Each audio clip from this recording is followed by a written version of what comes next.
ทั่วมันมาสนุกกันนังยามมีจีไปน้ำหุ่งน้ำทองมีเขื่อนไปฟ้าที่เมืองหงสาสื่อเสียงลือไกลขอเชิญชวนทุกท่านจงไปขอเชิญชวนทุกท่านจงไปจะต้องติดใจแขวงสยามบุรี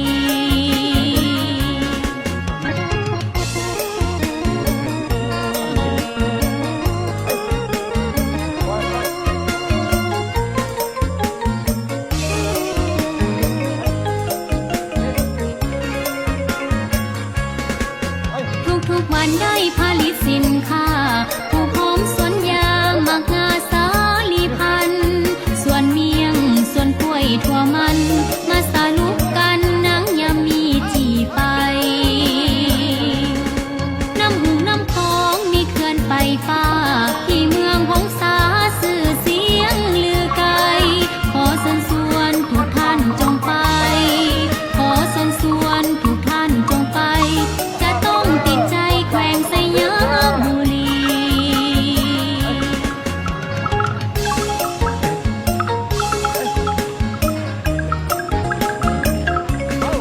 สยามบุรีแขวงนี้งามเด่น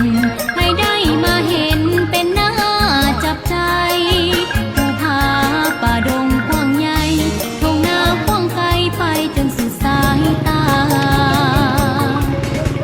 ห่วงป่าซาป่าควานจ่อยจอยกิ่งบางห่างน้อยจอยสูงงามตา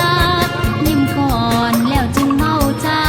มีความอดสาพร้อมเพรียงเหียงกันทุกวันได้ผลิตสินค้าผู้หอมสวนยางมักงาสาลีพันธุ์ส่วนเมียงส่วนกล้วยทั่วมันมาสนุกกันนังยามมีจีไปน้ำหุ่งน้ำทองมีเขื่อนไปฟ้าที่เมืองหงสาสื่อเสียงลือไกลขอเชิญชวนทุกท่านจงไปขอเชิญชวนทุกท่านจงไปจะต้องติดใจแขวงสยามบุรี